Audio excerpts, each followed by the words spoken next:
साथियों नमस्कार। आप सभी का स्वागत है इस YouTube चैनल पर। मैं अशोक यादव। देखिए, इतिहास की क्लास के अंतर्गत इस समय जो हम पढ़ रहे हैं तो उसमें मध्यकालीन भारत का इतिहास के विषय में अच्छे तरीके से हम लोग विस्तृत तरीके से पढ़ रहे हैं। उसमें हम इस समय जो दिल्ली सल्तनत है उसमें हमने दो वंशों को पढ़ चुके हैं, अध्ययन कर चुके हैं, जिसमें एक गुलाम वंश है, दूसरा खिलजी वंश है।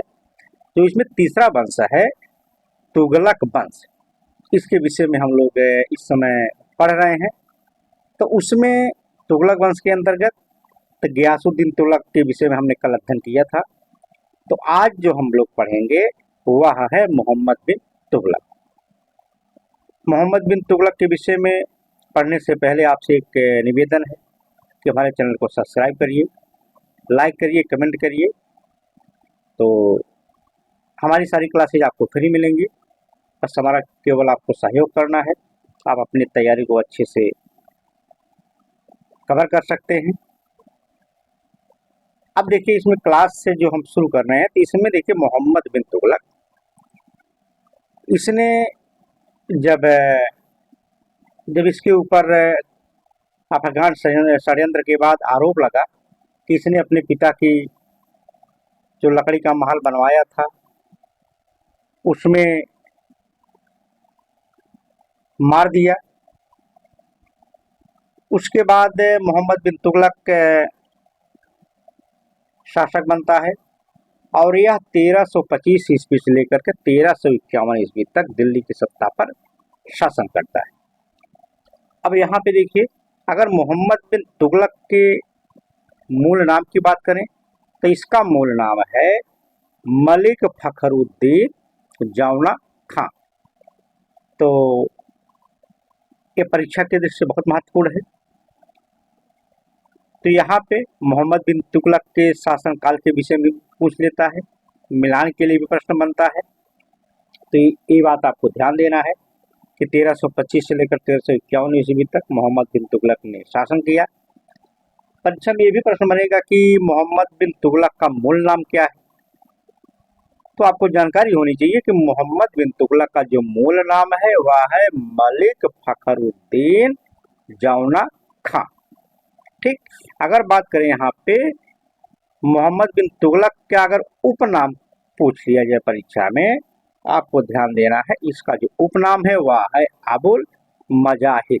क्या नाम है? अबुल मजाहिद। ठीक, लेकिन यहाँ पे इतिहासकार जो इब्न बतूता है वह कहते हैं कि यह जो अबुल मजाहिद है, जो इसका उपनाम रखा है, जब यह सुल्तान बन जाता है उसके बाद यह अपना नाम रख लेता है। अब देखिए, मोहम्मद बिन तुगलक का जो राज्याभिषेक हुआ कहाँ पे हुआ था? मोहम्मद बिन तुगलक का जो राज्याभिषेक हुआ वह बलबन के द्वारा बनाए गए लाल महल में, लाल भवन में हुआ था। अब चलते हुए इसकी उपाधियों पर। मोहम्मद बिन तुगलक ने जो उपाधियां धारण की उसमें देखते हैं। उसमें इसका जो पहली उपाधि वह है उलूग खां। उलूग खां किसकी उपाधि है? यह उपाधि है मोहम्मद बिन तुगलक की। ठीक है, जो इसकी दूसरी उपाधि है वह है अल सुल्तान जिल्ली अल्लाह। क्या है? अल सुल्तान जिल्ली अल्लाह। यह जो उपाधि है, यह जो उसने सिक्के जारी किए थे उन सिक्कों पर इन उपाधियों का अंकन किया गया था। अब देखिए, जो पहला बिंदु यहाँ पे दिया है कि राज्यारोहण के तुरंत बाद उसने मोहम्मद नाम अपनाया। कि जो यहाँ पे मोहम्मद शब्द लिखा है इसका अगर उसने अपने नाम के सामने उल्लेख किया तो जैसे ही अपना राज्याभिषेक करवाया और उसका राज्यारोहण हुआ, तुरंत अपने नाम के सामने उसने मोहम्मद शब्द को जोड़ लिया था। अब देखिए, जो दूसरा बिंदु यहाँ पे है, एक इतिहासकार है एडवर्ड थॉमस।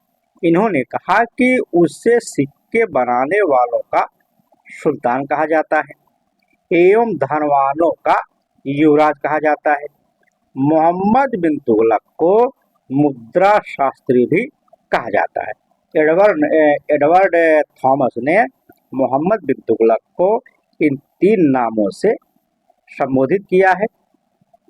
अर्थात एडवर्ड थॉमस ने जो पहला नाम इसे दिया, पहली उपाधि से संबोधित करने का प्रयास किया, कहा कि मोहम्मद बिन तुगलक जो है यह सिक्के बनाने वालों का सुल्तान है। दूसरा कहा कि मोहम्मद बिन तुगलक धनवानों का युवराज है। जो तीसरा नाम उसने दिया कि मोहम्मद बिन तुगलक मुद्रा शास्त्री भी है। ठीक है, अब देखिए आगे चलते हैं।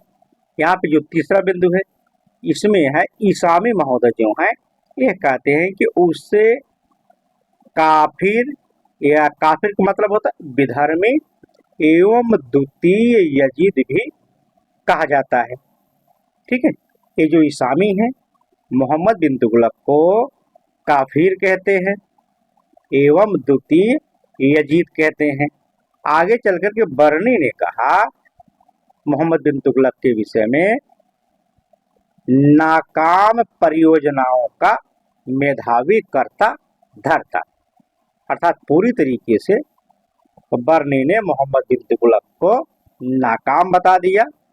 ठीक है, यहाँ पे आपको समझना है, ये परीक्षा में बनता है प्रश्न कि कौन सा इतिहासकार है जो मोहम्मद बिन तुगलक को काफिर कहता है या विधर्मी कहता है, तो वह है ईसामी। द्वितीय यजीद किसने नाम दिया, तो ईसामी है। तो यहाँ पे फिर देखिए बर्नी के विषय में जो प्रश्न बनेगा कि कौन सा इतिहासकार है जो मोहम्मद बिन तुगलक को नाकाम परियोजनाओं का मेधावी कर्ता धर्ता घोषित करता है, तो वह है बर्नी। ठीक है, इन तमाम चीजों को आपको ध्यान देना है। अब चलते हैं अगले बिंदु पर। यहाँ पे जो चौथा बिंदु है कि राजमुंदरी अभिलेख में मोहम्मद बिन तुगलक अर्थात उलुग खां की बीवियों का उल्लेख मिलता है। एक राजमुंदरी अभिलेख है, उस अभिलेख पर मोहम्मद बिन तुगलक की विजयों का उल्लेख किया गया है। इस लेख में यह भी लिखा गया है कि उसमें यह भी दर्शाया है कि दुनिया का खान कहा गया है। जो राजमुंदरी अभिलेख है, इस अभिलेख में मोहम्मद बिन तुगलक को दुनिया का खान कहा गया है। ये बहुत महत्वपूर्ण है, पर यह भी प्रश्न बनेगा कि कौन सा ऐसा अभिलेख है जिसमें मोहम्मद बिन तुगलक को दुनिया का खान कह के संबोधित किया गया है, तो वह अभिलेख है राजमुंदरी अभिलेख। ठीक, आगे देखिए इसमें जो पांचवा बिंदु अब है, 1328 ईस्वी में सरबन शिलालेख में, एक शिलालेख है जिसका नाम है सरबन शिलालेख में मोहम्मद बिन तुगलक का वर्णन पृथ्वी के सभी सम्राटों में मुकुट का मोती कहकर संबोधित किया गया है।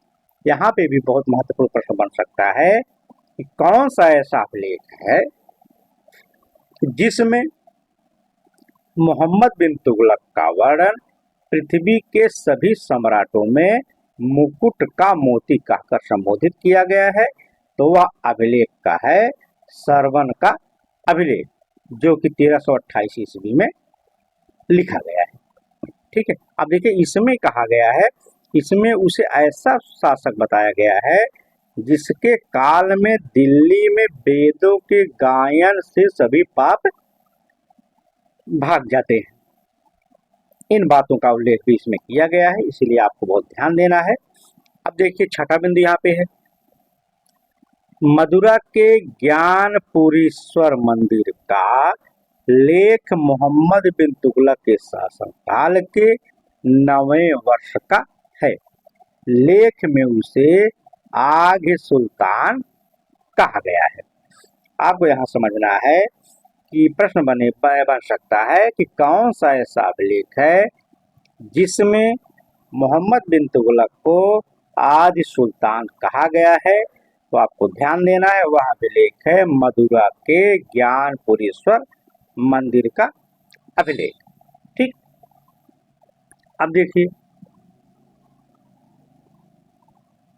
अब यहाँ पे आपको देखना है कि ईसामी के अनुसार कि मोहम्मद बिन तुगलक ने यह घोषणा कर अपने शासन की शुरुआत की। इसामी कहता है कि जब मोहम्मद बिन तुगलक शासक बनता है तो उसने इस बात की घोषणा की और वहीं से उसके शासन की शुरुआत हो जाती है। तो घोषणा क्या थी? घोषणा में कहा कि मेरे साम्राज्य का प्रत्येक वृद्ध पुरुष मेरे पिता के समान है और प्रत्येक युवक बहराम खान के समान मेरे भाई हैं। अर्थात इसामी यह बताने का प्रयत्न करते हैं कि जब मोहम्मद बिन तुगलक शासक बनता है उसने जितने वृद्ध व्यक्ति हैं साम्राज्य में उन सब वृद्धों को कहता है कि ये सब जो वृद्ध हैं मेरे पिता के समान है और जितने युवक हैं वो सभी जो बहराम खां मेरा भाई है उसी के समान ये सब हैं। अब देखिए, अगर हम बात करें इस मोहम्मद बिन तुगलक के गुरु के तो उनके गुरु का नाम है कुतलुग खां। मोहम्मद बिन तुगलक के गुरु का क्या नाम है? कुतलुग खां। ये भी बहुत महत्वपूर्ण है, प्रश्न बन सकता है कि मोहम्मद बिन तुगलक के गुरु का क्या नाम है? तो मोहम्मद बिन तुगलक के गुरु का नाम है कुतलुग खां। ठीक, आगे देखिए, जूना खां का पालन पोषण एक सैनिक की भांति हुआ था। ठीक है, जो जूना खां है अर्थात मोहम्मद बिन तुगलक है उसका जो बचपन में पालन पोषण हुआ एक सैनिक की भांति हुआ था। वह प्रथम महत्वपूर्ण जो पद उसे प्राप्त हुआ वह था आमीर ए आखोर। ठीक है, अब आपको समझना है, अगर प्रश्न बन जाए कि मोहम्मद बिन तुगलक सबसे पहले किस पद पर आसीन हुआ तो वह पद था आमीर ए आखोर। अगर इस पद की बात करें तो इसे प्रदान करने वाला कौन था? तो मुबारक खिलजी या फिर बात की जाए खुसरो शाह, इन दोनों में से कोई एक था जो मोहम्मद बिन तुगलक को सबसे पहले आमीर ए आखोर के पद पर बैठाया। अब देखिए, ऐसा मोहम्मद बिन तुगलक एक ऐसा शासक था जिसने दिलेरी भरे कई प्रयोग किए। अब इसी में जो तमाम प्रकार के प्रयोग मोहम्मद बिन तुगलक ने किए उसके विषय में इतिहासकार स्मिथ कहते हैं कि उसका व्यक्तित्व विरोधी तत्वों का मिश्रण था, जैसे कि बाद के समय में जहांगीर का हुआ। जो तमाम प्रकार के प्रयोग मोहम्मद बिन तुगलक ने अपने शासनकाल में करने का प्रयास किया, उन्हीं बातों को लेकर के इतिहासकार स्मिथ कहते हैं कि जो मोहम्मद बिन तुगलक है उनका जो व्यक्तित्व था वह विरोधी तत्वों का मिश्रण था। अब उन्होंने तुलना किया है मुगल वंश के शासक जहांगीर से, कि कहते हैं कि जिस तरीके से विरोधी तत्वों का मिश्रण जहांगीर हुआ करता था उसी तरीके से विरोधी तत्वों का मिश्रण मोहम्मद बिन तुगलक था। अब देखिए, एक इतिहासकार आ जाते हैं एल्फिस्टन, क्या नाम है इनका? एल्फिस्टन।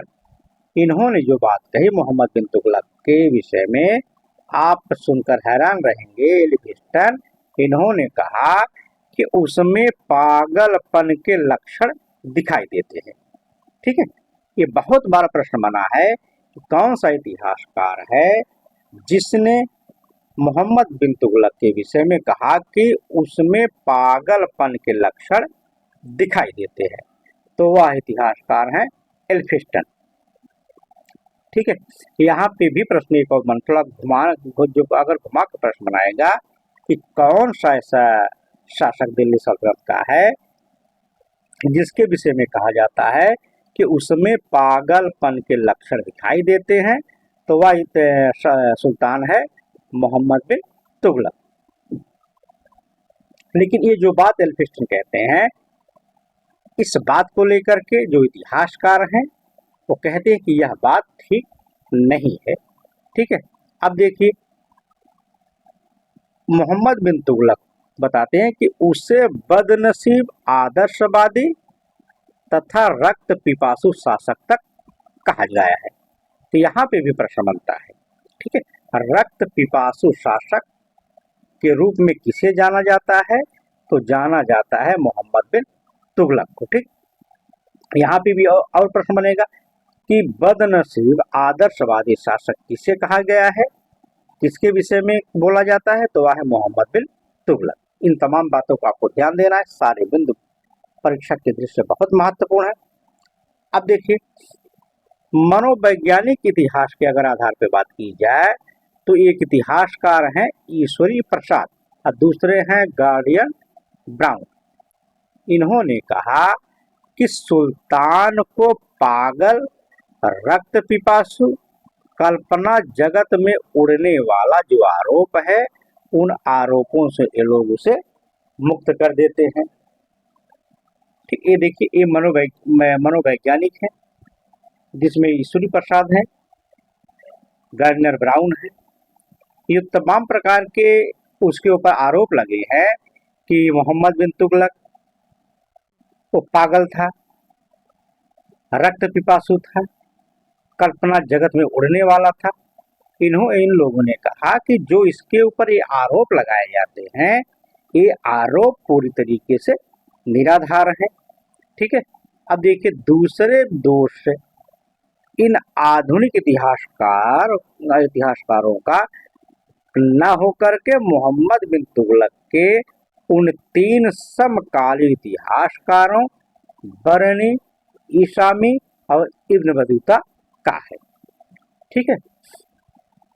अब देखिए, जिन्होंने मोहम्मद बिन तुगलक को केवल एकांगी पक्ष को भी उभारा और इन्हीं को आधार बना करके स्मिथ और एल्फिंस्टन ने उसके विषय में ऐसा कहा।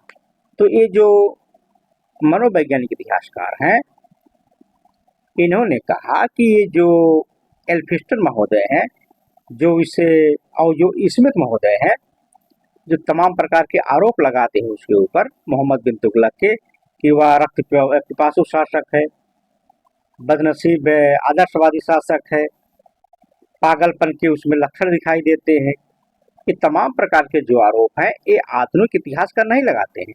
ये जो बात आधुनिक इतिहासकार कहते हैं, इसका जो बेस है वो जो बर्नी ने कहा, इसामी ने कहा, इब्न बतूता ने कहा, इन तीनों इतिहास जो समकालीन इतिहासकार हैं, उनकी बात का कोट करके इन स्मिथ और एल्फिंस्टन महोदय ने मोहम्मद बिन तुगलक के विषय में तमाम प्रकार की ये बातें कही हैं।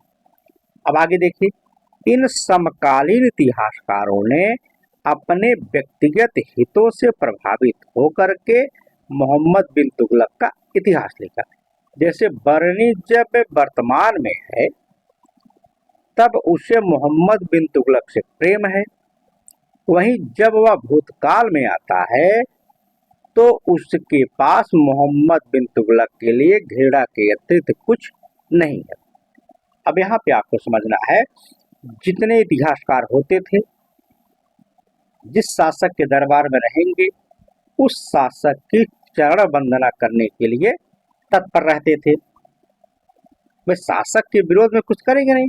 वही यहाँ पे कहा गया है कि जो बरनी जब मोहम्मद बिन तुगलक के दरबार में रहता था वर्तमान में, तो वह मोहम्मद बिन तुगलक के प्रति उसका प्रेम उजागर होता था, हमेशा मोहम्मद बिन तुगलक का बखान करता था, उसके कसीदे लिखता था। लेकिन जैसे ही मोहम्मद बिन तुगलक की मृत्यु हो जाती है, अर्थात वह जब भूतकाल में जाता है, तो वही मोहम्मद बिन तुगलक उसके लिए घृणा का पात्र बन जाता है। यही बात यहाँ पे कही गई है। अब देखिए, बरनी को उसमें इतनी अधिक कमियां नजर आती हैं, वह लिखने लगता जब भूतकाल में, जब उसकी मृत्यु हो जाती है, कि यदि मुझे मोहम्मद तुगलक के सभी दोषों और कमियों सहित पूर्ण विवरण लिखना पड़े तो कई किताबें बन जाएंगी। अब देखिए, यहाँ पे बरनी जब मोहम्मद बिन तुगलक के शासनकाल में था, जब तक मोहम्मद बिन तुगलक जिंदा था, तो वही बरनी मोहम्मद बिन तुगलक के विषय में कभी भी उसके खिलाफ एक शब्द नहीं बोला, बल्कि मोहम्मद बिन तुगलक का हमेशा वह बखान किया करता था। लेकिन जैसे ही मोहम्मद बिन तुगलक की क़यामत में मरता है तो यही बरनी उसमें तमाम प्रकार की कमियां नजर आने लगती हैं। उसी कमियों को उजागर करते हुए लिखता है कि यदि मुझे मोहम्मद बिन तुगलक के दोषों और कमियों को लिखना पड़ जाए, बताना पड़ जाए, तो कई किताबें बन सकती हैं। भाई इतना घृणा करने लगा। अब जैसे अगर बात की जाए तो आज का जो वर्तमान समाज है सेम वैसे ही है। जब तक कोई व्यक्ति आपके साथ रहता है, चाहे वो मित्र में हो या गांव के कोई कहीं का हो, जब तक साथ में है, जब तक उनकी आवश्यकता है, जब तक वो उनका कुछ नहीं कर सकते हैं, जब तक उनसे लाभ लेना होता है, तब तक उनकी 99 गलतियां अच्छाइयां बनी रहती। लेकिन जैसे ही सामने वाला व्यक्ति उनके लिए यूजफुल नहीं रह पाता, उनसे काम खत्म हो जाता है, तो वही व्यक्ति उनके लिए कमियों का पात्र बन जाता है। तमाम प्रकार के दोष उसमें आ जाते हैं कि उसने हमारे साथ ये किया, उसने हमारे साथ ये किया, हम केवल उनकी कमियों को नज़रअंदाज करते थे। अर्थात तो उनको छोड़ने के लिए तमाम प्रकार के उस पर आक्षेप लगा दिए जाते हैं। वही बात यहाँ पे मोहम्मद बिन तुगलक के विषय में बरनी कहता है। ठीक है, अब देखिए, वह मोहम्मद बिन तुगलक को विपरीत तत्वों का मिश्रण बताता है। वही बरनी मोहम्मद बिन तुगलक को कहता है कि इसमें विरोधी तत्वों का मिश्रण है। आगे देखिए, वस्तुतः हमें मोहम्मद बिन तुगलक के व्यक्तित्व के दो पक्ष दिखाई देते हैं। अगर यहाँ पे इतिहास के तौर पर अध्ययन किया जाए तो मोहम्मद बिन तुगलक के विषय में उसका जो व्यक्तित्व है उसके विषय में दो पक्ष दिखाई देते हैं। यहाँ देखिए, पहला सबल पक्ष है। सबल पक्ष की बात की जाए तो यहाँ पे पहला पक्ष क्या है, देखिए यहाँ पे सबल पक्ष की बात की गई है।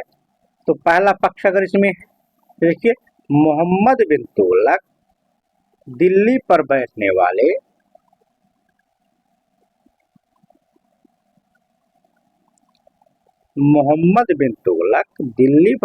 वाले सुल्तानों में सबसे अधिक पढ़ा लिखा था। ये भी प्रश्न बनता है, आपको समझना, यहाँ पे प्रश्न बनेगा, बहुत बार प्रश्न बना भी है कि कौन सा ऐसा दिल्ली सल्तनत का सुल्तान है जो सबसे ज्यादा पढ़ा लिखा था, तो उसका नाम है मोहम्मद बिन तुगलक। मोहम्मद बिन तुगलक दिल्ली में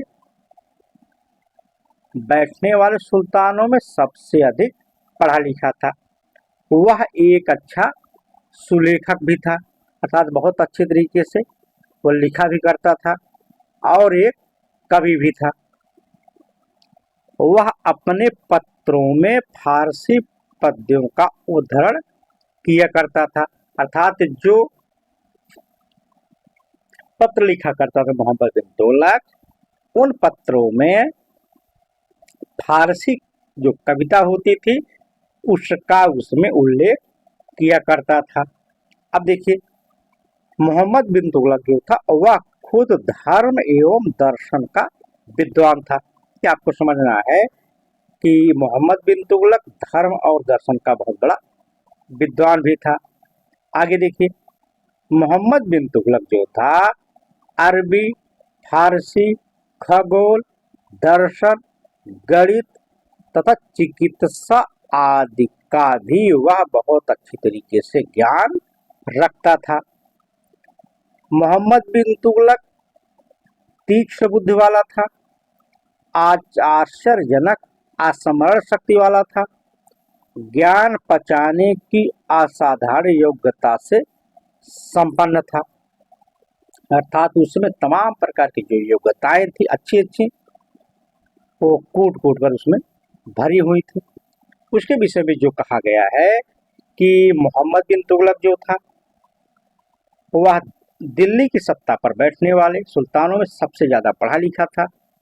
वह एक अच्छा सुलेखक था, कवि था। जब वह फारसी कविताएं लिखा करता था तो उसमें तमाम प्रकार के उद्धरण लिखा करता था। उसमें मोहम्मद बिन तुगलक के विषय में कहा गया कि वह धर्म और दर्शन का बहुत बड़ा विद्वान था। उसकी एक खासियत और बताई गई कि जो मोहम्मद बिन तुगलक है वह अरबी भाषा का, फारसी भाषा का अच्छे तरीके से जानकारी रखता था। जो खगोल दर्शन है, खगोल के विषय में बहुत अच्छी जानकारी रखता था। दर्शन के विषय में बहुत अच्छी जानकारी रखता था। गणित का अच्छा जानकार था। चिकित्सा के विषय में और बहुत अच्छी तरीके से जानकारी भी रखता था। उसके विषय में यह भी लिखा गया कि उसकी जो बुद्धि थी बहुत तीक्ष्ण थी। जो उसकी सोचने की क्षमता थी, स्मरण शक्ति थी, बहुत तेज वो भी थी।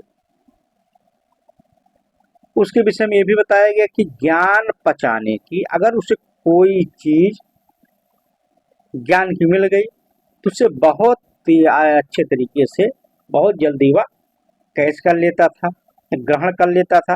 इन तमाम प्रकार की खूबियां मोहम्मद बिन तुगलक के बारे में समकालीन जो इतिहासकार हैं वो लिखे थे। तो आगे देखिए, इब्न बतूता मोहम्मद बिन तुगलक के विषय में लिखता है कि उदारता उसके सभी गुणों में प्रमुख थी।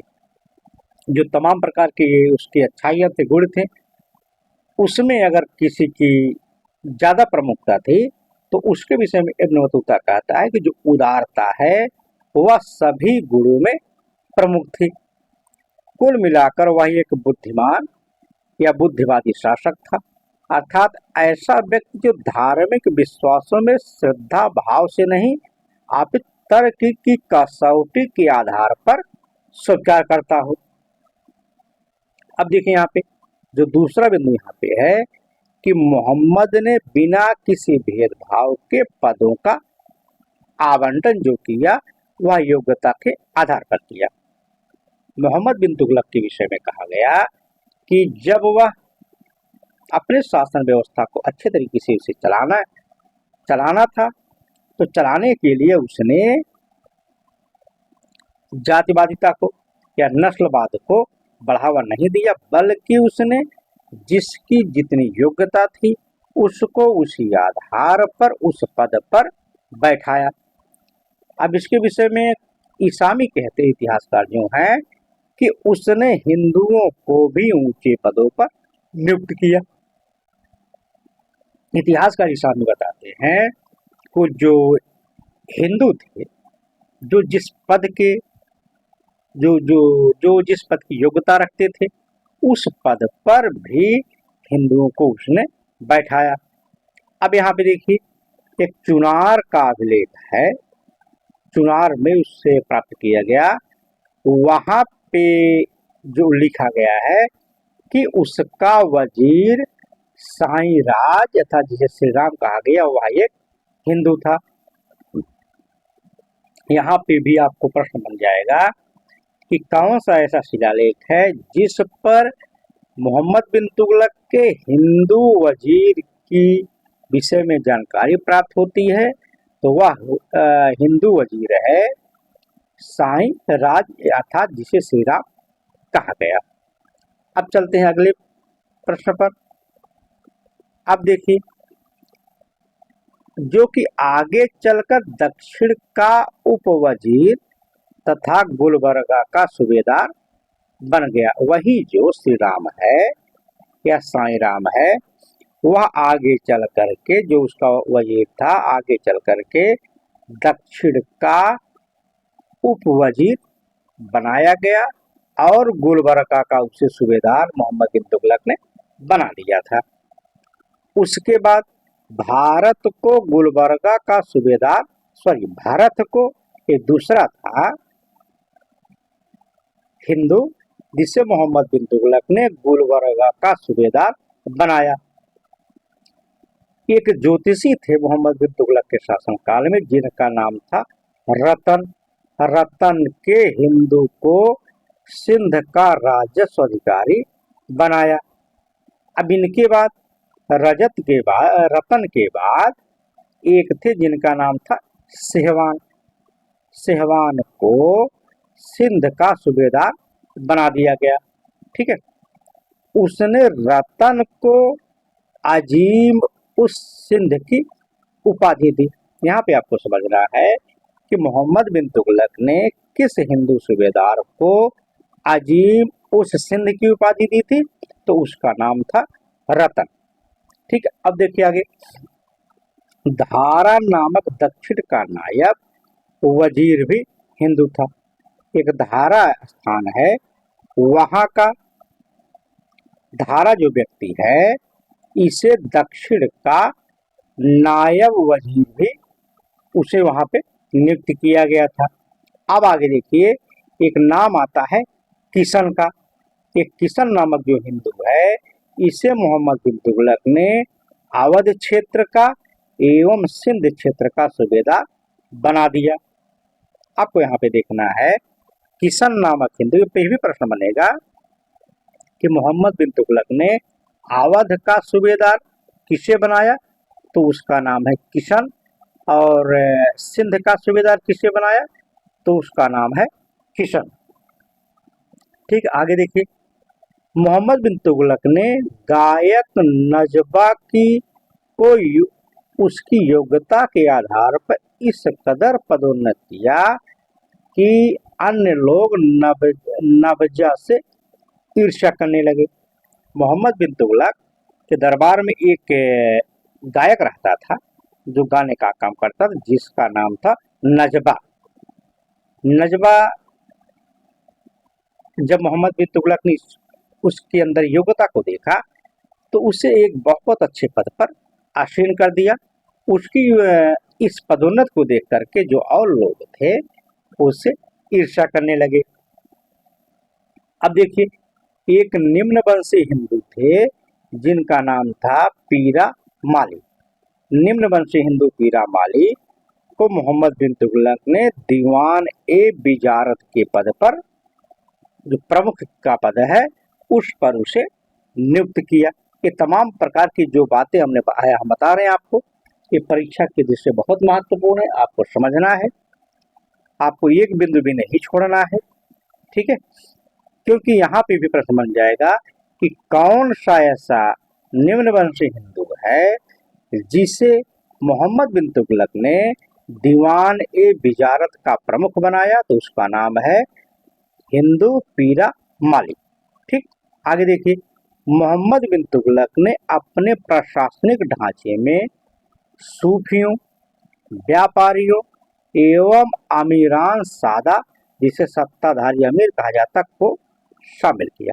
यहाँ पे आपको समझना है कि मोहम्मद बिन तुगलक जो उसका प्रशासनिक ढांचा है, उसमें सूफी संतों को भी शामिल किया, व्यापारियों को भी शामिल किया, जो सत्ताधारी अमीर पहले से थे जिसे अमीरान सादा कहा जाता था। इन तमाम लोगों को अपनी शासन सत्ता चलाने के लिए विभिन्न पदों पर इन्हें आसीन किया। आगे देखिए, इस प्रयोजन से कुछ सूफियों के साथ उनके वैवाहिक संबंध बनाने की भी नीति अपनाई। इन तमाम प्रकार के कार्य करने के लिए मोहम्मद बिन तुगलक ने क्या किया, जो सूफी होते थे उनके साथ वैवाहिक संबंध भी बनाने की नीति अपनाई।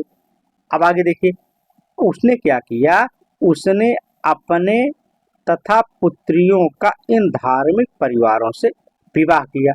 मोहम्मद बिन तुगलक ने जो धार्मिक सूफी संत थे, इनके साथ जो उनकी पुत्री थी,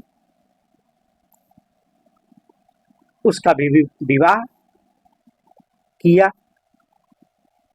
आगे देखिए, मोहम्मद ने सूफी शेख शिहाबुद्दीन को दीवान ए मुख्तराज का प्रमुख बनाया और सूफी शेख मुइजुद्दीन को गुजरात का सूबेदार बनाया। यहाँ पे आपको समझना है कि मोहम्मद बिन तुगलक ने किस सूफी को दीवान ए मुफ्त खराज के पद पर आसीन किया था या पद पर बैठाया था? वह था सूफी संत शेख शिहाबुद्दीन।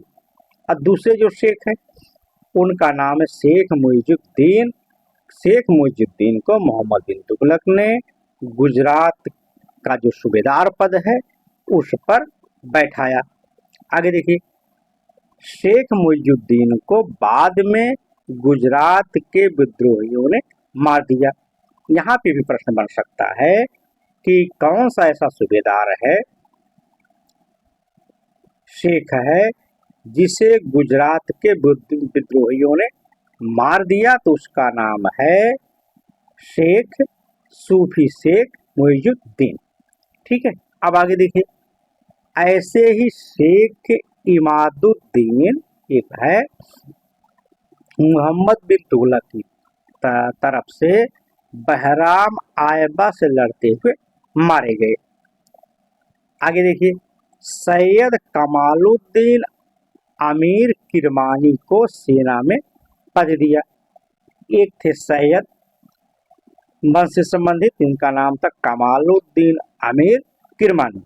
इनको भी मोहम्मद बिन तुगलक ने सेना में अच्छे पद पर बैठाया, जिम्मेदारी दी।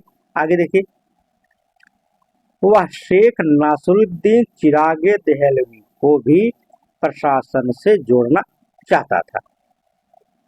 ये जो शेख थे जिनका नाम था नासरुद्दीन चिरागे दहलवी, इनको भी मोहम्मद बिन तुगलक प्रशासनिक पद पर रखना चाहता था, लेकिन यह सूफी मोहम्मद का विरोधी हो गया। ठीक, अब यहाँ पे आप देखिए,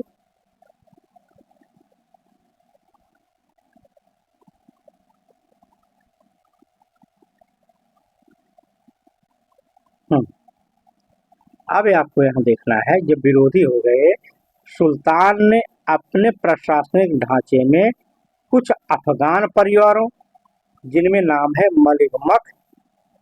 मलिक शाहुलोदी, इनको भी अपने प्रशासन में शामिल किया।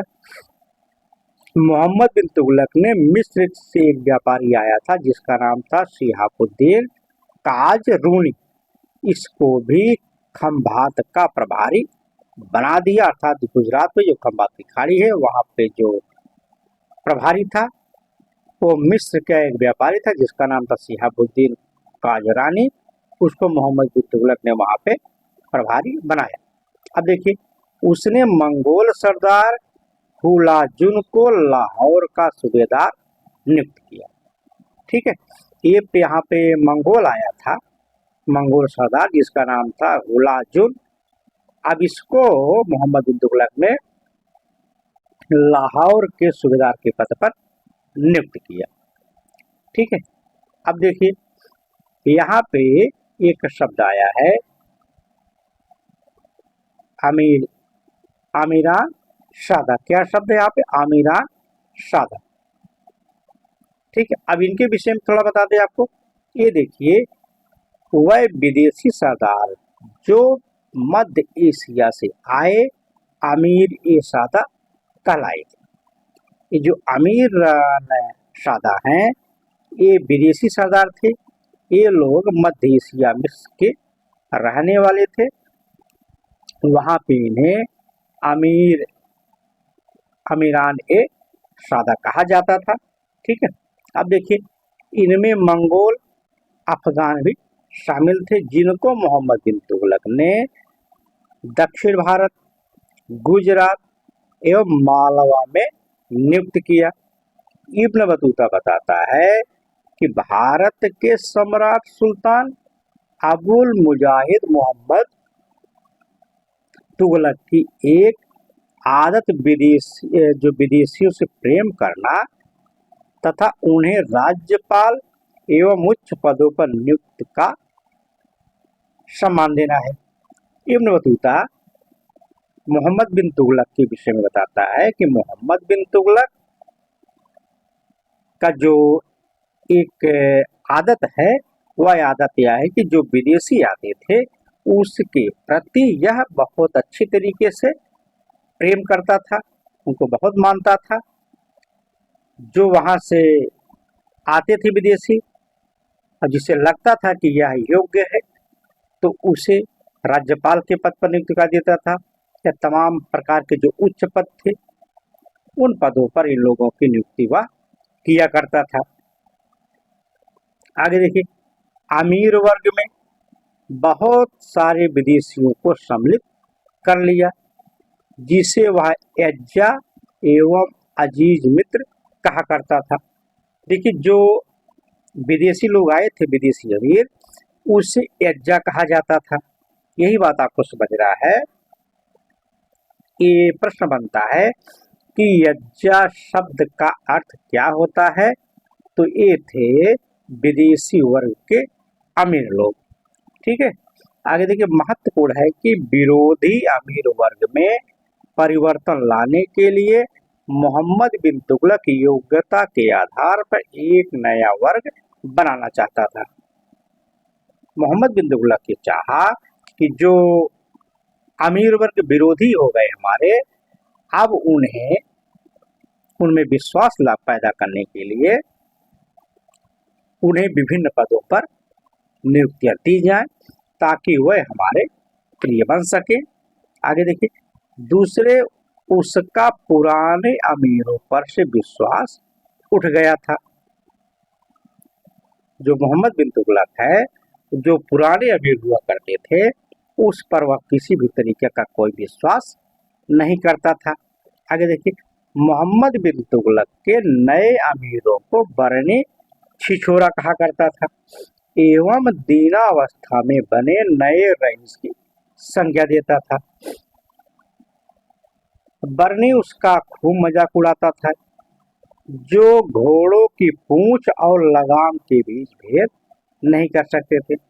अब आपको यहाँ समझना है कि जो बरनी है वह मोहम्मद बिन तुगलक के विषय में कहता है कि जो अमीर लोग हैं जिसे मोहम्मद बिन तुगलक अपने नए नए प्रशासन में शामिल कर रहा है, उन नए अमीरों को बरनी कहता है कि ये लोग छिछोरे लोग हैं। और बरनी आगे कहता है कि जो गरीबी की अवस्था में ये नए नए अमीर बने हैं, इन तमाम बातों को लेकर के बरनी इन लोगों का खूब मजाक उड़ाया करता था।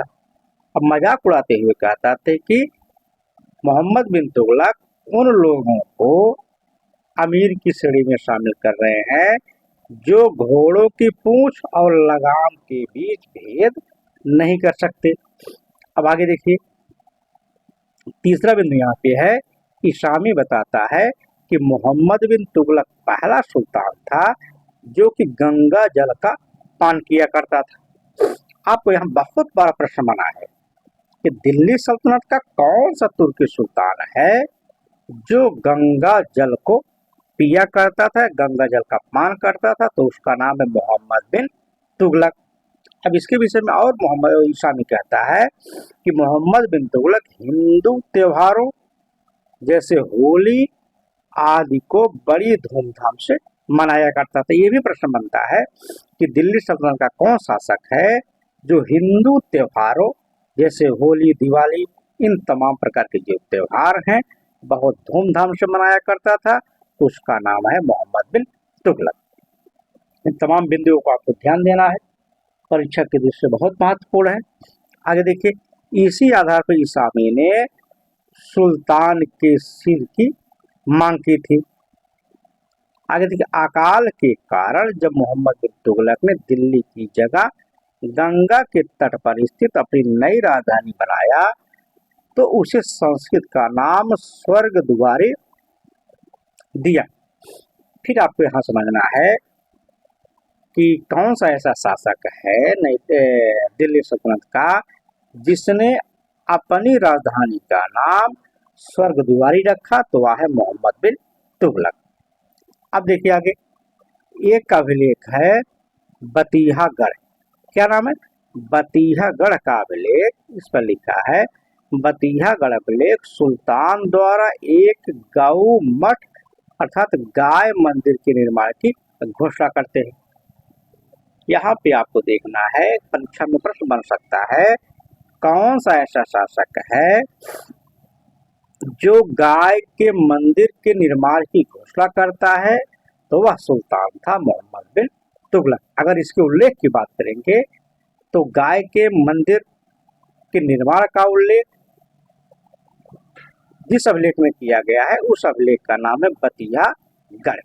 ठीक है, आगे देखिए, मोहम्मद बिन तुगलक सूफी एवं हिंदू संतों के संपर्क में था। अर्थात जो मोहम्मद बिन तुगलक है यह सूफी संतों और हिंदू जो संत हुआ करते थे उनसे भी काफी प्रेम या लगाव रखता था। आगे देखिए, एक थे सूफी संत जिनका नाम था सालार मसूद गाजी। क्या नाम है? सालार मसूद गाजी, जिनका मकबरा है बहराइच में। और दूसरे सूफी संत का नाम है ख्वाजा मोइनुद्दीन चिश्ती। ये कहाँ पे है? अजमेर की। इनकी जो दरगाह है उस पर जाने वाला वह पहला सुल्तान था। आपको समझना, ये भी प्रश्न बनता है कि सालार मसूद गाजी के मकबरे पर या दरगाह पर जाने वाला पहला सुल्तान कौन सा दिल्ली सल्तनत का? तो वह है मोहम्मद बिन तुगलक। फिर दूसरा प्रश्न बनेगा कि ख्वाजा मोइनुद्दीन चिश्ती जो कि अजमेर में स्थित है उसकी दरबार पर जाने वाला पहला सुल्तान कौन था? तो वह था मोहम्मद बिन तुगलक। आगे देखिए, इब्न बतूता बताता है इब्ने तैमिया का एक शिष्य है जिसका नाम है अबुल अजीम अर्दबेली, मोहम्मद बिन तुगलक के दरबार में गया था और सुल्तान उससे इतना प्रभावित हुआ उसने भरे दरबार में उसके जड़ को चूम लिया। ठीक है, अब देखिए यहाँ पे आगे बढ़ने से पहले यहाँ पे महत्वपूर्ण तथ्य है, इसके विषय में हम कुछ जानकारी देते हैं आपको। आप देखिए महत्वपूर्ण तथ्य क्या है। तो पहले में जो पहला बिंदु यहाँ पे है, इसमें अलाउद्दीन खिलजी और मोहम्मद तुगलक इन दोनों के विषय में तुलनात्मक अध्ययन किया गया है, तुलनात्मक जानकारी दी गई है। अब उसको देखते हैं। देखिए, अलाउद्दीन खिलजी और मोहम्मद बिन तुगलक दोनों का राज्याभिषेक बलबन के लाल भवन में हुआ था। बहुत महत्वपूर्ण प्रश्न है, आपको समझना है कि मोहम्मद बिन तुगलक और अलाउद्दीन खिलजी दोनों का राज्याभिषेक बलबन के द्वारा बनाए गए लाल भवन में हुआ था। दूसरी महत्वपूर्ण बात अलाउद्दीन खिलजी मोहम्मद तुगलक के विषय में है कि अलाउद्दीन खिलजी और मोहम्मद बिन तुगलक ने योग्यता के आधार पर पदों का आवंटन किया। ठीक, अब देखिए तीसरा बिंदु यहाँ पे है, अलाउद्दीन खिलजी और मोहम्मद बिन तुगलक दोनों ने भू राजस्व की दर 50% रखी। अब आगे देखिए, अलाउद्दीन खिलजी और मोहम्मद बिन तुगलक दोनों ने जो खुम्स कर है उनमें से 80% अर्थात 4/5 भाग राज्य का हिस्सा माना। अगला महत्वपूर्ण बात यहाँ पे है कि अलाउद्दीन खिलजी और मोहम्मद बिन तुगलक दोनों ने गृह कर एवं चारागाहों पर कर वसूला। ये तमाम प्रकार की बातें थी, बताई, सब बहुत महत्वपूर्ण है, आप किसी को भी नहीं छोड़ सकते हैं। आगे देखिए, ये जो दूसरा बिंदु यहाँ पे है, ठीक है, जो दूसरा बिंदु यहाँ पे है इसे आपको समझना है। देखिए, एक है जैन विद्वान है कि जैन जिन प्रभु सूरी, यहाँ पे मोहम्मद बिन तुगलक और अकबर के विषय में तुलना की गई है। यहाँ पे आपको समझना है कि एक जैन है जिनका नाम है जिन प्रभु सूरी, के साथ विचार विमर्श कौन करता था? मोहम्मद बिन तुगलक किया करता था। वहीं अकबर के साथ विचार विमर्श हरविजय सूरी करते थे। ठीक है, अब देखिए तीसरा बिंदु यहाँ पे है मोहम्मद बिन तुगलक और अकबर के विषय में जो धार्मिक नीतियां दोनों की हैं उसकी तुलनात्मक बात की गई है कि मोहम्मद बिन तुगलक एवं अकबर दो ऐसे शासक हुए जिनकी धार्मिक नीतियों के खिलाफ काजियों ने फतवा जारी किया। अकबर के विषय में कहा गया कि अकबर के खिलाफ जौनपुर के काजी मुल्ला यजीद ने फतवा जारी किया था। यहाँ पे आपको समझना है कि मोहम्मद बिन तुगलक और अकबर दो ऐसे शासक हुए जिनकी धार्मिक नीतियों के खिलाफ उनके जो काजी थे उन्होंने फतवा जारी किया था। यहाँ पे बताने का प्रयास किया गया कि अकबर के खिलाफ जौनपुर के जो काजी थे मुल्ला यजदी इन्होंने फतवा जारी किया था। अब देखिए चौथा बिंदु यहाँ पे है। इब्न बतूता बताते हैं कि मोहम्मद बिन तुगलक के साम्राज्य के लिए हिंद एवं सिंध शब्द का प्रयोग किया था। जो इब्न बतूता है उन्होंने मोहम्मद बिन तुगलक का जो साम्राज्य है उस साम्राज्य के लिए दो शब्द का प्रयोग किए। पहले शब्द का है हिंद शब्द, दूसरा है सिंध शब्द। इन दोनों शब्दों का प्रयोग इब्न बतूता ने किया है। ठीक है, अब चलिए देखिए उसने सूफी अर्थात मोहम्मद बिन तुगलक, आगे देखते हैं। उसने सूफी संत हैं शरफुद्दीन याहिया मनेरी से अपने लिए रहस्यवाद पर एक पुस्तक लिखने लिए कहा था। जो मोहम्मद बिन तुगलक है, जो सूफी संत हैं शरफुद्दीन याहिया मनेरी, उनको अपने दरबार में बुलाता है। कहा गुरुजी आप हमारे लिए एक पुस्तक लिखिए। वो जो उसकी टाइटल होगी वह है रहस्यवाद। आप रहस्यवाद पर एक हमारे लिए पुस्तक लिखिए। आगे देखिए, जैनी समर शाह या श्रावक समर सिंह को गियासुद्दीन तुगलक अपना पुत्र मानता था। यहाँ पे आपको समझना है दो जैनी विद्वान थे जिनका नाम था जैनी समर शाह या श्रावक और दूसरे का नाम है समर सिंह। इन दोनों को गियासुद्दीन तुगलक जो था अपना पुत्र मानता था, जिसे मोहम्मद तुगलक ने तेलंगाना का सूबेदार बना दिया। आगे देखिए, मैसूर के पद्मावती अभिलेख से विदित होता है। देखिए मैसूर में एक अभिलेख लिखा गया है जिसका नाम है पद्मावती अभिलेख।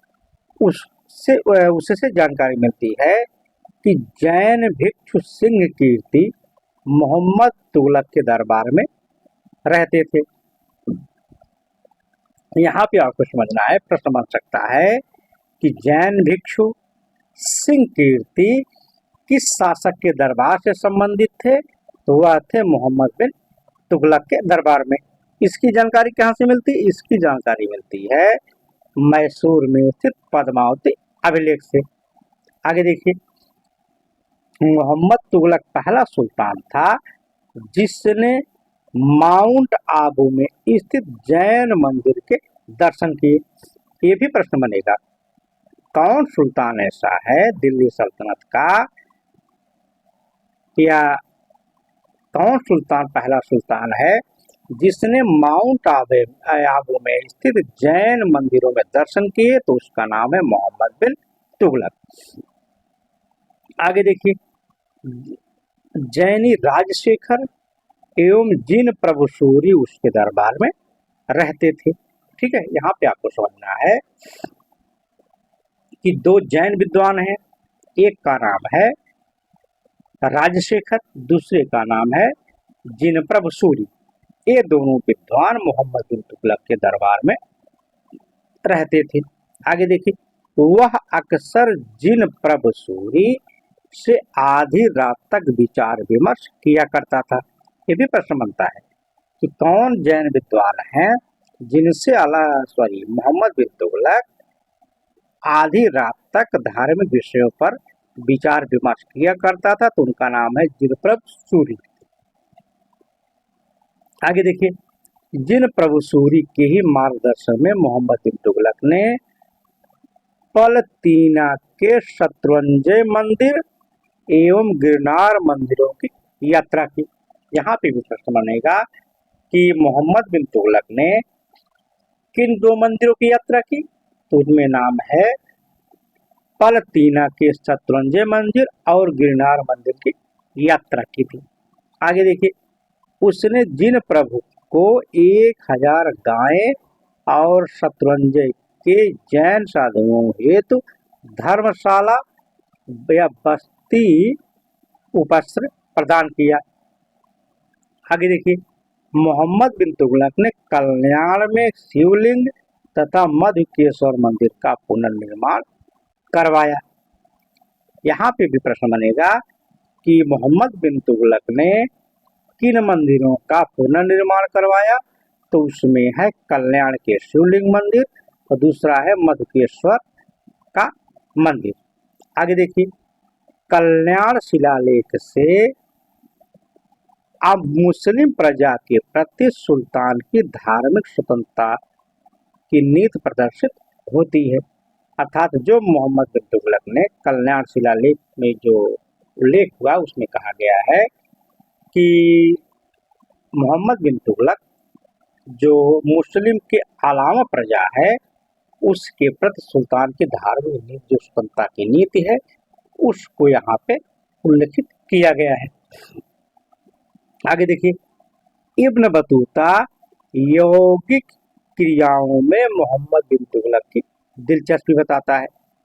इब्न बतूता कहता है कि जो मोहम्मद बिन तुगलक है इसकी यौगिक क्रियाओं में काफी दिलचस्पी थी।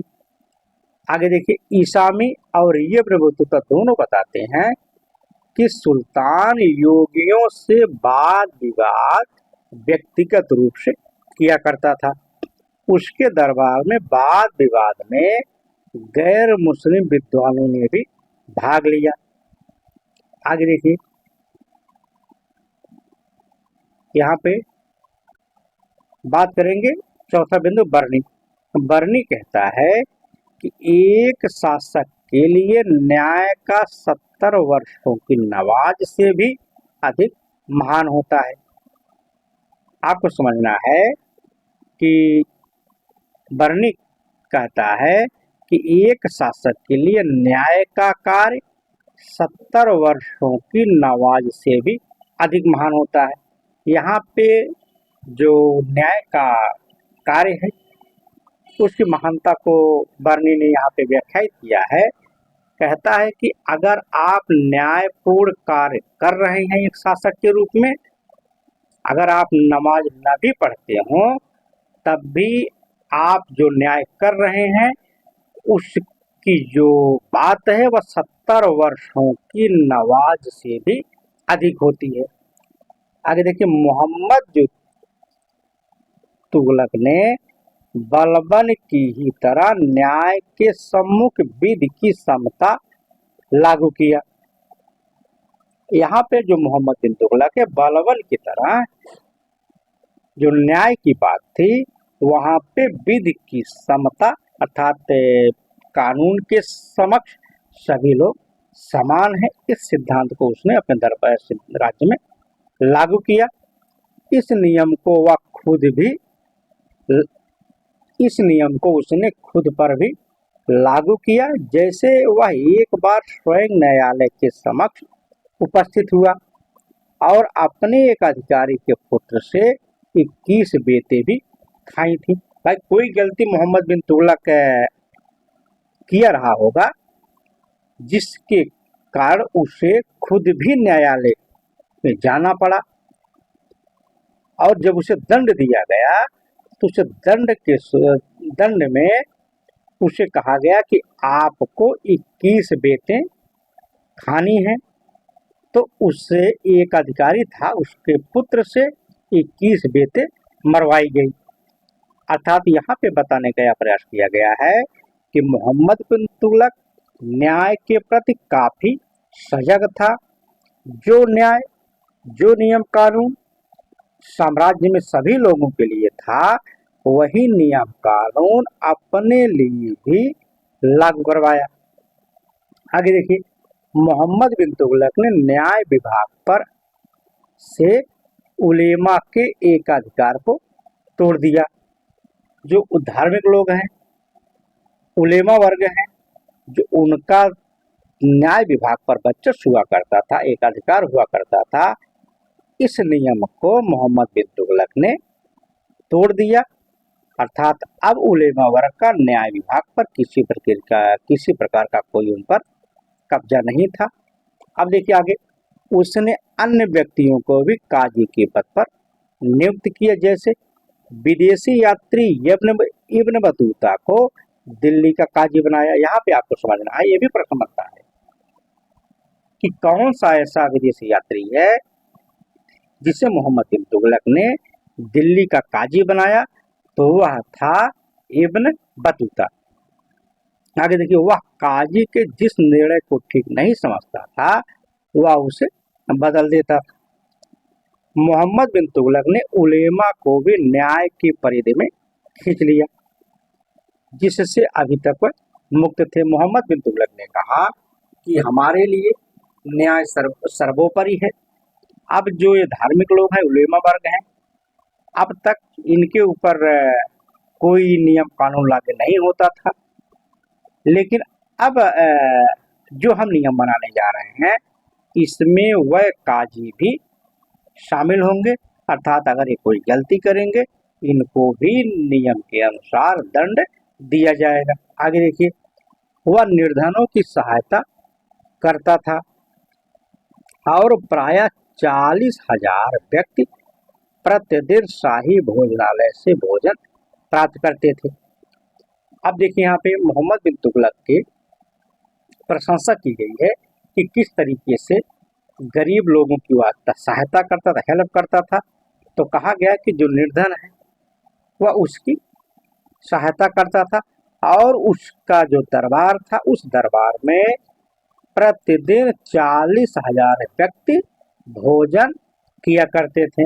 आगे देखिए, मोहम्मद बिन तुगलक पहला शासक था, सुल्तान था, जिसने सती प्रथा पर रोक लगा। सबसे बड़ी बात यहाँ पे है, बहुत बार प्रश्न बना है, कौन सा शासक है जिसने सर्वप्रथम सती प्रथा पर रोक लगाई?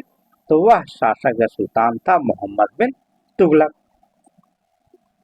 इब्न बतूता बताता है, सती होने से के लिए सुल्तान की अनुमति लेनी होती थी। इब्न बतूता यहाँ बताने का प्रयास करता है कि मोहम्मद बिन तुगलक अपने साम्राज्य में सती प्रथा पर पूरी तरीके से रोक लगा दिया। अगर कोई सती होना चाहता है तो या होनी चाहती है तो उसे सबसे पहले सती होने के पूर्व मोहम्मद बिन तुगलक की या शासक की अनुमति लेना उसके लिए अनिवार्य है। अब देखिए, यहाँ पर अब तक हमने मोहम्मद बिन तुगलक की अच्छाइयों के विषय में चर्चा की, तमाम प्रकार के जो उसके सबल पक्ष हैं उसकी चर्चा की। अब हम यहाँ पे चर्चा करेंगे मोहम्मद बिन तुगलक के दुर्बल पक्ष की। ठीक है, दुर्बल पक्ष के विषय मोहम्मद बिन तुगलक के अब हम एक एक करके चर्चा करेंगे। तो यहाँ पे देखिए, जो पहला पक्ष है, तो यहाँ पे देखिए उपरोक्त उदाहरणों से स्पष्ट है कि मोहम्मद बिन तुगलक एक प्रबुद्ध शासक था। कई मामलों में तो वह अकबर का पूर्वगामी प्रतीत होता है, लेकिन सिक्के का जो दूसरा पहलू है उसमें दूसरा कुछ है। वस्तुतः उसकी नीतियों के सैद्धांतिक पक्ष को तो बहुत बेहतर थे, लेकिन उनका व्यवहारिक पक्ष उतना ही संकीर्ण था। यहाँ पे बताने का प्रयास किया गया है कि मोहम्मद बिन तुगलक का जो सैद्धांतिक पक्ष, जो सिद्धांत था, जो नीतियां वह लागू करना चाहता था, वह केवल सिद्धांत ही बनकर रह गया। वह कभी भी व्यवहार में उतने अच्छे तरीके से लागू नहीं हो पाया। ठीक, आगे देखिए, उसकी नीतियों में तो प्रगतिशीलता दिखाई देती है, लेकिन क्रियान्वयन उसमें नहीं है। यहाँ पे यह समझना है कि मोहम्मद बिन तुगलक की जो नीतियां हैं उसमें एक नई नई चीजें कल्पनाओं से भरी दिखाई तो देती हैं, लेकिन वह कल्पना कभी भी क्रियान्वित नहीं हो सकी। अब आगे इसमें कहा गया है कि मोहम्मद बिन तुगलक कहता है, यह बहुत महत्वपूर्ण है, परीक्षा में पूछा जाता है कि मोहम्मद बिन तुगलक का यह जो कोट है, आगे देखिए इसमें लिखा है, मोहम्मद बिन तुगलक कहता है, मैं तब तक लोगों को दंड देता रहूंगा जब तक मैं ही न मर जाऊं या लोग ही ईमानदार न हो जाएं। मेरा ऐसा कोई वजीर नहीं है जो मेरे द्वारा रक्तपात रोकने के लिए नियम बना दे। मैं मृत्युदंड इसलिए भी देता हूँ कि जनता अकस्मात मेरी शत्रु विरोधी बन गई है। ये तमाम प्रकार की बातें मोहम्मद बिन तुगलक अपने विषय में कहता है कि मैं तब तक लोगों को दंड देता रहूंगा जब तक मैं ही न मर जाऊं या लोग ही ईमानदार न हो जाएं। कहता है कि अगर लोग ईमानदार नहीं होंगे, जब तक वो ईमानदार नहीं होंगे तब तक मैं उन्हें दंड देता रहूंगा, चाहे इसके एवज में मुझे ही मृत्यु क्यों ना आ जाए। आगे तो मोहम्मद बिन तुगलक कहता है कि मैं जो रक्तपात बहा रहा हूँ, रक्तपात कर रहा हूँ, मेरे जो वजीर हैं इनके पास भी इतनी हिम्मत नहीं है कि इसके खिलाफ कोई नियम बना दे। मैं मृत्युदंड इसलिए भी देता हूँ कि जनता अकस्मात मेरी शत्रु या विरोधी बन गई है। आगे देखिए, वास्तव में उसमें राजनीतिक सूझबूझ का अभाव था। यहाँ पे बताने का प्रयास किया गया है कि जो मोहम्मद बिन तुगलक है उसमें राजनीतिक सूझबूझ थी ही नहीं। आगे देखिए, वह अपनी नीतियों को लोगों की भावनाओं के अनुकूल नहीं बना सकता था। दुर्भाग्यवश बात यह है कि उसमें जल्दबाजी एवं बेसर्मी की प्रवृत्ति थी। यहाँ पे यह बताया गया है कि जो मोहम्मद बिन तुगलक है वह कोई काम जल्दबाजी में करना चाहता था, उसमें किसी भी तरीके की धैर्यशीलता नहीं थी। अर्थात अगर कोई नियम वहां लगाया राज्य में, उसका इंतजार नहीं करता चलो साल 2 साल 4 साल के बाद अच्छे से लग चल जाएगी।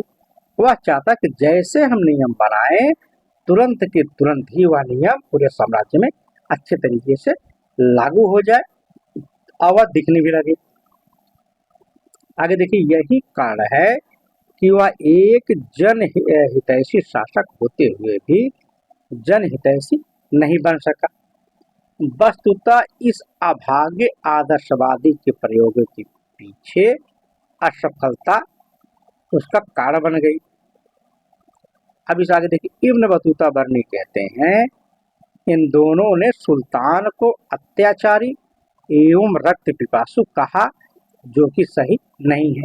इन्हीं सब बातों के लेकर के बरनी और इब्न बतूता ने मोहम्मद बिन तुगलक की काफी आलोचना की है, लेकिन यह बात सही नहीं लगती। आगे देखिए, ईसामी ने उसे अधर्मी कहा है, जबकि इब्न बतूता मोहम्मद बिन तुगलक को इस्लाम भ्रष्ट नहीं मानता।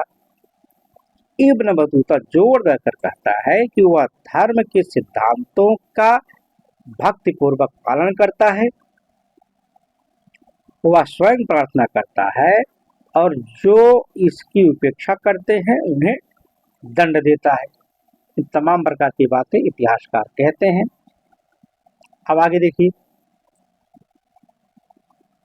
हाँ, आगे यहाँ पे दिया है मोहम्मद बिन तुगलक के सुधार एवं प्रयोग। अब यहाँ पे आपको देखना है कि मोहम्मद बिन तुगलक ने कौन कौन से अपने साम्राज्य में प्रयोग किए और सुधार किए, उसकी चर्चा हम करेंगे।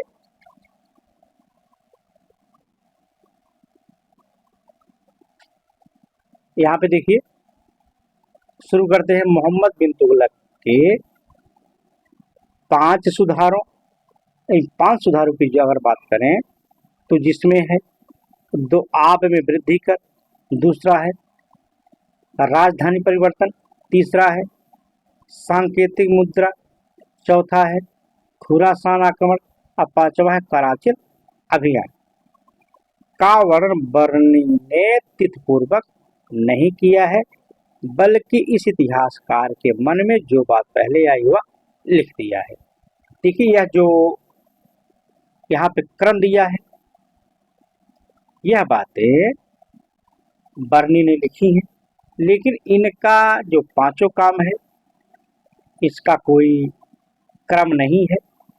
ये भी प्रश्न बहुत बार बना है, क्रम देकर पूछ लेता है कि बर्नी के अनुसार मोहम्मद बिन तुगलक के जो 5 कार्य हैं, सुधार हैं, उनका क्रम क्या है।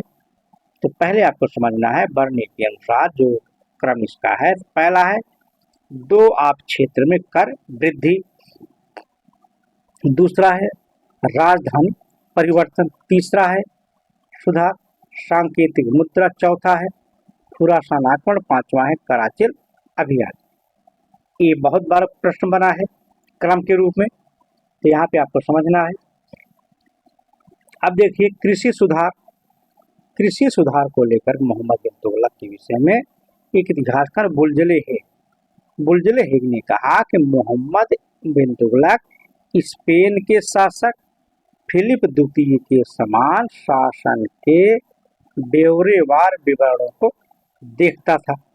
बुलजले हेग जो मोहम्मद बिन तुगलक है उनके जो कृषि संबंधी सुधार के कार्य हैं उसकी तुलना स्पेन के शासक फिलिप द्वितीय से करता है कि जिस तरीके से फिलिप द्वितीय कृषि के कार्यों के जो ब्यौरावार विवरण होता है उसका निरीक्षण करता है, देखता है, उसी तरीके से मोहम्मद बिन तुगलक भी कृषि की जो संबंधी सुधार की बातें हैं उसमें जो विभिन्न प्रकार के ब्यौरे दिए रहते हैं, जो तमाम प्रकार की बातें लिखी जाती है, उन सभी का वह आकलन करता था या उसे देखता था। आगे देखिए सुल्तान ने सूबे की आय व्यय तथा लगान व्यवस्था का हिसाब रखने के लिए एक रजिस्टर का विकास किया। उस रजिस्टर का नाम है हस्न-ए वहिलास्त। आपको यहाँ समझना है, ये भी प्रश्न बनता है कि मोहम्मद बिन तुगलक ने कृषि में सुधार से संबंधित जो सूबों की आय व्यय है और लगान का हिसाब किताब रखने के लिए जो रजिस्टर का प्रयोग किया उस रजिस्टर का नाम क्या है, तो उसका नाम है हस्न-ए वहिलास्त। आपको समझना होगा, अब ये प्रश्न बनता है। आगे देखिए इब्न बतूता कहता है कि मोहम्मद ने मुक्ता से राजस्व वसूली का अधिकार लेकर के वली उल खराज को दे दिया। वली उल जो खराज था ये राजस्व समाहर्ता हुआ करते थे, जिसकी नियुक्ति सर्वप्रथम उसी ने की थी। यहाँ पे भी आपको समझना है मोहम्मद बिन तुगलक ने एक नए पद की घोषणा की जिसका नाम है राजस्व समाहर्ता या वली उल खराज। यह काम क्या करता था, यह इसका काम था राजस्व वसूली का। ठीक है, इस पद को बनाने वाला सबसे पहले कौन था, मोहम्मद बिन तुगलक। ठीक, आगे देखिए उसने वली एवं अमीर के पद को पृथक कर दिया। मोहम्मद बिन तुगलक जो पहले राजस्व वसूलने में अधिकारी हुआ करते थे, वली अमीर, ये दोनों पहले एक ही पद था, लेकिन मोहम्मद बिन तुगलक ने इन दोनों पदों को अलग अलग बना दिया। आगे देखिए दूसरे सर्वप्रथम उसी ने राजस्व वसूली के ठेके पर अर्थात इजारेदारी प्रथा देना प्रारंभ किया। यहाँ पे भी आपको समझना है कि प्रश्न बनेगा कि सर्वप्रथम इजारेदारी प्रथा अर्थात राजस्व वसूली जो ठेके पर होती थी, इस प्रथा को प्रारंभ किसने किया, इस प्रथा को प्रारंभ करने वाला था मोहम्मद बिन तुगलक। आगे देखिए बर्नी कहता है कि दिल्ली के राजकोष में सभी दिशाओं से इतना अधिक राजस्व नहीं आया जितना मोहम्मद बिन तुगलक के शासनकाल में आया था। मोहम्मद बिन तुगलक के शासनकाल में जो राजस्व इकट्ठा हुआ उसकी बात वर्णन कहता है कि दिल्ली के राजकोष में, पूरे दिल्ली के राजकोष में सभी दिशाओं से इतना धन प्राप्त नहीं हुआ था जितना मोहम्मद बिन तुगलक के शासनकाल में इकट्ठा हुआ। अब देखिए इसमें जो 5 सुधार किए उसमें देखिए जो महत्वपूर्ण चीजें हैं उसकी बात करेंगे। पहला है दोआब में कर वृद्धि। ठीक है, दोआब में कर वृद्धि है, इसकी चर्चा करते हैं। इसमें बर्नी कहता है कि उसने दोआब क्षेत्र में 10 या 20 गुना कर वृद्धि कर दी। जो दोआब क्षेत्र है वहां पे जो मोहम्मद बिन तुगलक ने टैक्स लगाया या कर में वृद्धि की उसकी बात करते हुए बर्नी कहता है कि दोआब क्षेत्र में मोहम्मद बिन तुगलक ने 10 या 20% टैक्स बढ़ा दिया। कोई फरिश्ता कहता है 3 या 4 गुना वृद्धि करता है। ठीक है, आगे देखिए बरन जो है क्षेत्र या बुलंद शहर में आता है। बरनी बरन के बरनी भी उस नीति से प्रभावित हुए थे, लेकिन समस्या कर वृद्धि में नहीं वरन असमय की थी। असमय अगर बात की जाए तो मोहम्मद बिन तुगलक ने दोआब क्षेत्र में उस समय कर को बढ़ाया जब वहां पर ये जो क्षेत्र है दोआब का क्षेत्र, यहाँ पर अकाल पड़ा हुआ था। इस अकाल ने महामारी फैला दी और हवा इतनी मारक हो गई थी कि खुद मोहम्मद बिन तुगलक दिल्ली छोड़ करके 2.5 वर्ष तक कन्नौज के स्वर्गदारी नामक राजधानी में रहना पड़ा उसे। हाँ, यह अब यहाँ पे आपको देखना है कि मोहम्मद बिन तुगलक ने जो स्वर्गद्वारी नगर है यह कहाँ पे बनाया था? यह बनाया था कन्नौज के पास। ठीक है, तो यह कब बनाया था? जब यहाँ पे बरन नामक क्षेत्र था जो दोआब क्षेत्र है, यहाँ पे एक भयानक अकाल पड़ा था। दोआब का मतलब क्या होता है? 2 नदियों के बीच का भाग, उसे दोआब कहा जाता है। आगे देखिए यहीं पर उसने अपना उर्दू ए मुअल्ला, उर्दू ए मुअल्ला क्या है? इसे कहा जाता है शाही शिविर, यहीं पे उसने रखा था। सुल्तान स्वयं भी प्लेग का शिकार हो गया। मोहम्मद बिन तुगलक जो था वह प्लेग नामक बीमारी का शिकार हो गया था। इब्न बतूता बताता है कि मोहम्मद बिन तुगलक के समय पूरा हिंद एवं सिंध दुर्भिक्ष की चपेट में आ गया था। अतः किसानों ने विद्रोह कर दिया। जितना कठोरता से दमन किया गया, बाद में वही वस्तु स्थिति की जानकारी होने पर उसने कृषि से संबंधित कुछ सुधार किए। आगे देखिए जो पहला उसने सुधार किया मोहम्मद बिन तुगलक ने खेती से संबंधित, कृषि से संबंधित, ये बहुत महत्वपूर्ण है। ये अनगिनत बार पूछा गया है कि दीवान ए अमीर को ही नामक विभाग किसने गठित किया? तो मोहम्मद बिन तुगलक ने किया। फिर प्रश्न बनेगा कि दीवान ए अमीर को ही जो विभाग है किससे संबंधित है?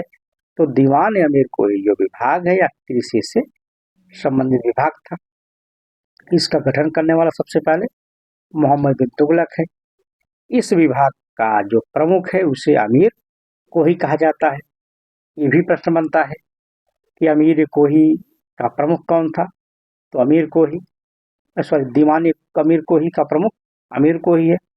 अब देखिए वह राज्य की तरफ से कृषि विकास हेतु सुंदर या तकाबी ऋण प्रदान करता था। यहाँ पे भी आपको समझना है, ये बहुत बड़ा प्रश्न बना है। सुंदर ऋण क्या है या सुंदर क्या है? तो यह था एक तकाबी ऋण होता था जो कृषि के विकास के लिए मोहम्मद बिन तुगलक लोगों को प्रदान किया करता था। आगे देखिए, इस वक्त मोहम्मद बिन तुगलक ने 70 लाख टन का व्यय किया था। आपको समझना, मोहम्मद बिन तुगलक ने कृषकों के उत्थान के लिए, कृषि के विकास के लिए जो एक कृषि की व्यवस्था की तकाबी ऋण का, उसका नाम है सोनधर। इस तकाबी ऋण के माध्यम से, सोनधर ऋण के माध्यम से मोहम्मद बिन तुगलक ने लोगों को 70 लाख टन का दिया था। दूसरा सुधार जिसने किया, देखिए, दूसरा, दोआब वाला सारा क्षेत्र विकास प्रखंडों में बांट दिया।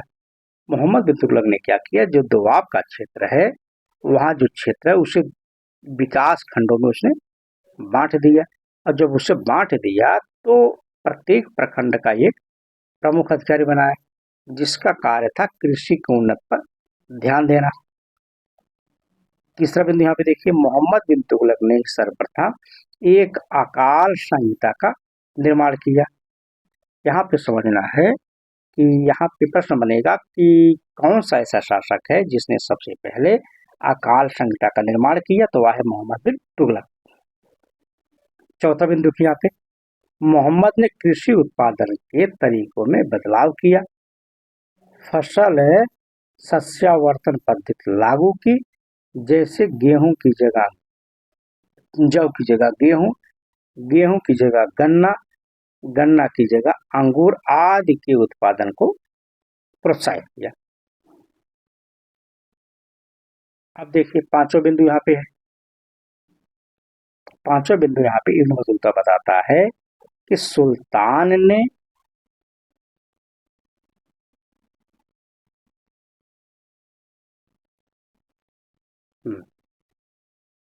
इब्न बतूता सुल्तान ने कर में छूट की आज्ञा दी और कहा कि जनता से जाकात या आय कर तथा उस्र या भूमि कर के अतिरिक्त कोई कर उसके साम्राज्य में न वसूला जाए। अब यहाँ पे छठा बिंदु है, अकाल एवं प्लेग के समय सुल्तान ने निःशुल्क भोजन की व्यवस्था भी की।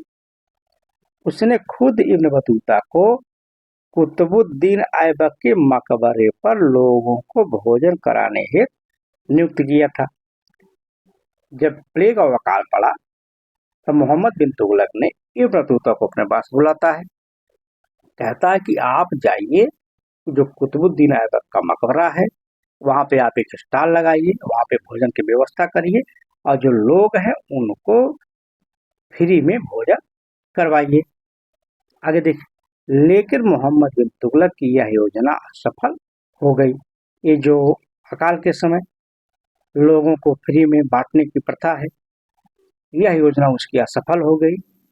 देखिए, इसकी असफलता के दो जो महत्वपूर्ण कारण वो जिम्मेदार थे। पहला, एक घटिया योजना बंदी, जैसे राहत कार्य देर से शुरू किए गए। दूसरे अधिकारी अनुभवहीन थे, बेईमान निकले, जिन्होंने नीतियों का दोष और क्रियान्वयन किया और पैसा हड़प लिया।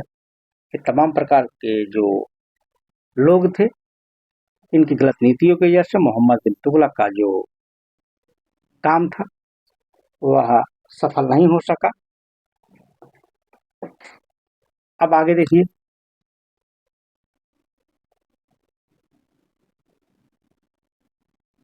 तो इस तरीके से आज की क्लास यहीं पे समाप्त होती है। तो फिर मिलते हैं अगली क्लास में। धन्यवाद।